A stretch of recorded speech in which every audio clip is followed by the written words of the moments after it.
Yeah, so our project is analysis of variance in big data systems on cloud. So this is a paper which we are trying to re-implement and trying to bring out some new features out of it.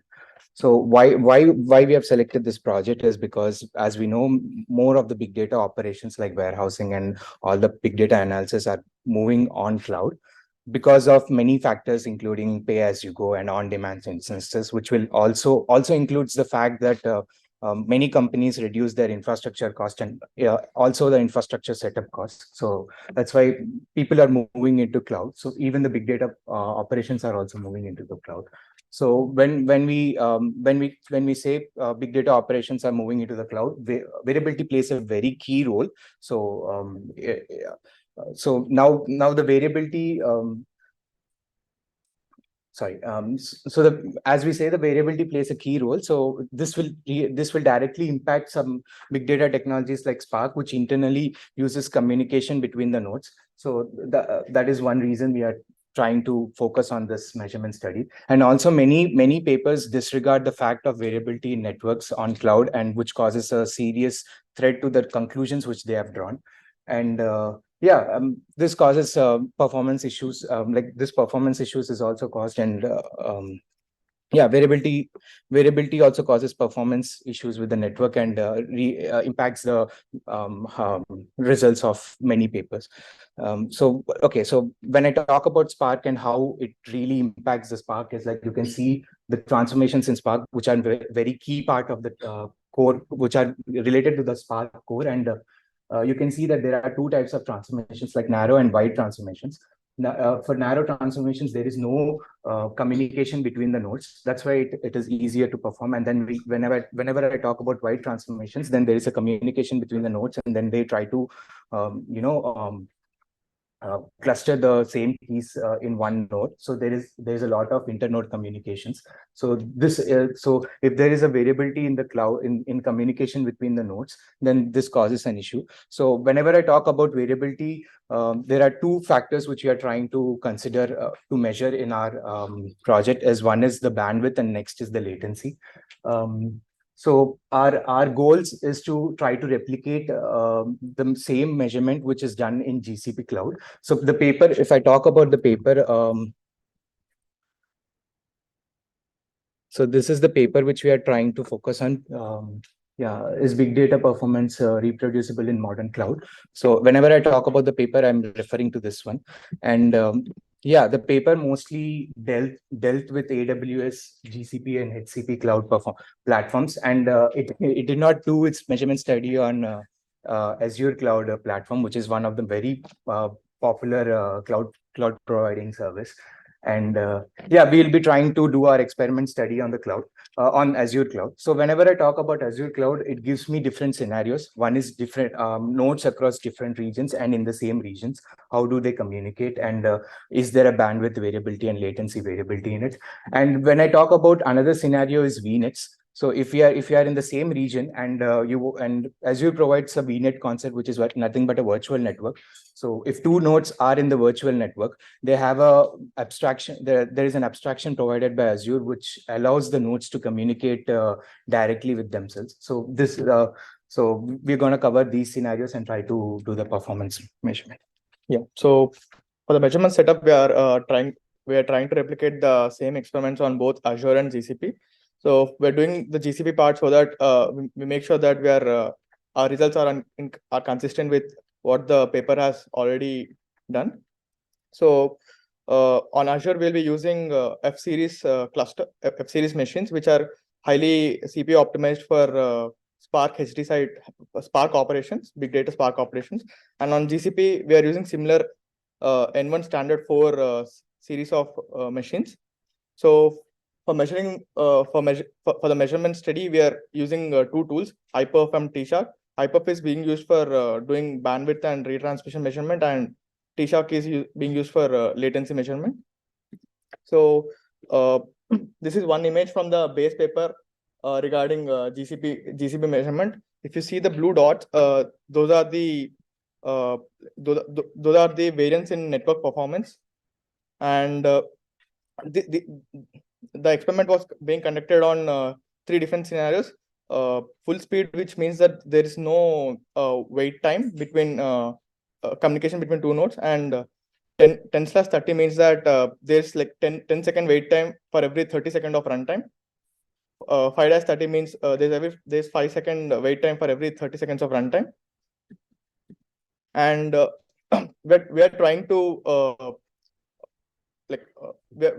we are trying to fill up this table. So for every 5-second run, for every 5-second and 10-second wait time, we are trying to see the minimum, maximum, and average minimum bandwidth, maximum bandwidth, and average retransmission for same region, but different VNet, different region and different VNet, and same region with same VNet. So like for this project, we are trying to compare the we are already running experiments on cloud to do the measurement to collect the data. So we'll compare our results with the base paper to GCP for consistency. Then we'll find relation between the bandwidth variability and latency. And then in the for the Azure data we have collected, we compare region-wise bandwidth variability and check if there are any differences, and explore the IPERF tool to see if there are any, if we can come up with any other measurements to contribute. Yeah. Thank you. Thank you. Yeah. Any questions?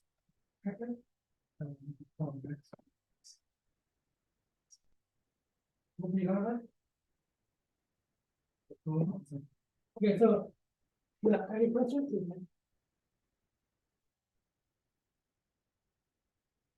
So the measurement work. So what do you expect? So we are already collecting the data from past 20 days. So we'll keep it for at least for 2 to 3 weeks. We don't have that much budget to do it. So we are having a $100 limit as free credits. So we'll be using that completely up. And yeah, the end goal will be to fill up this box which we have. So whenever there is a difference between min and max bandwidth, we assume that there is a variability in it. We are also having the data points for it, so we can easily draw a graph and try to replicate the measures. And we can also prove that there is a variability even in Azure cloud platform, which guarantees that it doesn't have any variability. So we're going to prove that. So that's one thing. And also like we are observing a lot of retransmission rates. So we're going to try to find out why is that happening. So if there is a retransmission, automatically the bandwidth also decreases, right? So we are trying to find out the relation if there is any retransmission in the packets which you are sending. This is like the retransmission rate is calculated by the T-Sharp tool. So Is that because just some packet were dropped? So the retransmission. Some packets are lost. Right? Yeah. So like we're trying to check various scenarios where why is it getting lost? Like, is it like whenever there is a bandwidth drop, is it that scenario we are having a retransmission rate, or else it is not independent of bandwidth, and then also it is trying to do a retransmission kind of thing. We are just trying to do the analysis out of it. Retransmission is very common. Yeah. Good. So with that one, you already have the data. The feeling the table should be straightforward. We don't have, like, we are still measuring the data, right? So it has been 2 weeks. So we are still trying, 20 days. We are still have a bandwidth of 2 weeks to measure out. So we'll try after to. we are done with data collection, then we'll try to do some analysis. Even for the existing data.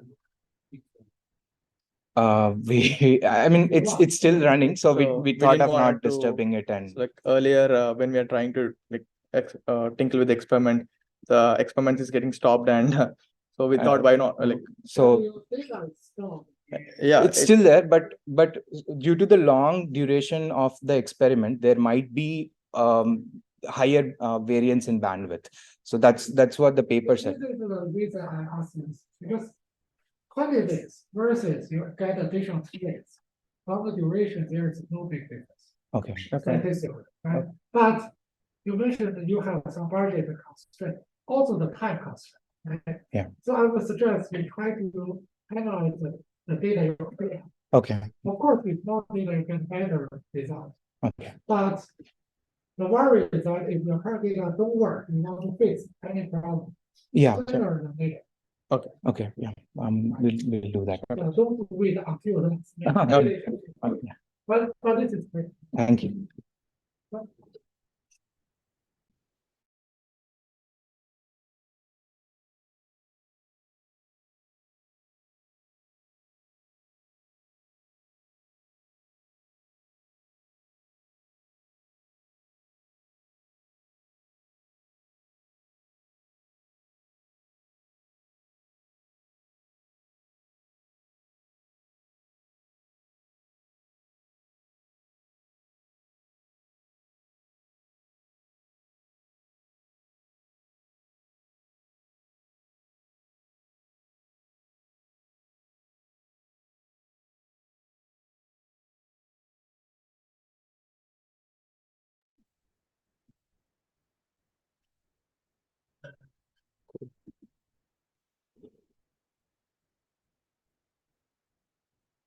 So the topic for our presentation is brain tumor radiogenic classification. So this is one of the applications of artificial intelligence in healthcare.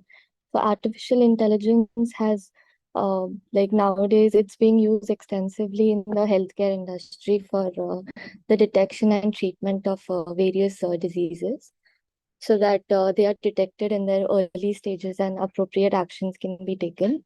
So one such application is the detection, like the the prediction of the treatment response of a brain tumor.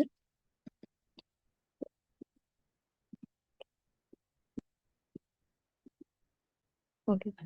So we are focusing on one specific type of brain tumor, which is called glioblastoma. So glioblastoma is a fast-growing and aggressive brain tumor, as mentioned, and it affects a specific region of the brain tissue, but does not spread to other organs. So, like in this image, the highlighted portion that is shown is the affected region of the brain where the brain tumor has where the tumor is present. So glioblastoma, also called as GBM, it has no cure, and mostly in all cases it's lethal. The median survival is less than a year. So the treatments usually like focus on reducing the tumor and like shrinking the tumor to reduce the symptoms basically. The first step for like in the treatment process is to remove the tumor, and the next steps, as in any cancerous treatments, is like radiation and chemotherapy. So our project mainly focuses on predicting like what response chemotherapy is having on the patient. So there is a genetic sequence in the tumor which is called the MGMT promoter methylation, and if that genetic sequence is present, then it means that the response to chemotherapy has been positive, and further steps can be taken according to that. So, like in the current scenario, what is done to check whether the MGMT promoter is present in the tissue, like is that the tissue is extracted from the brain, and for that, like various surgeries are required. And once this is extracted, then the further steps can be decided, like what subsequent surgeries will be required and what other things can be done to minimize the impact and the symptoms of the tumor. So, like what our goal is that we should be able to predict the presence of this promoter of this genetic subsequence using the MRI scanned images of the brain. So in this case, the number of surgeries done on the patient will be less, and it will also be an accurate method to predict the genetics of the cancer, which will be through the radio imaging process. So this will obviously have a very positive impact, because the the the process that the surgery takes and then the analysis of the brain tissue is done, so that obviously takes longer. Whereas if we are able to analyze just the MRI scanned images of the brain to predict the response of chemotherapy, it will be faster, more accurate, and high cost treatments such as immunotherapy can be predicted at an early stage, and appropriate and efficient use of healthcare resources can then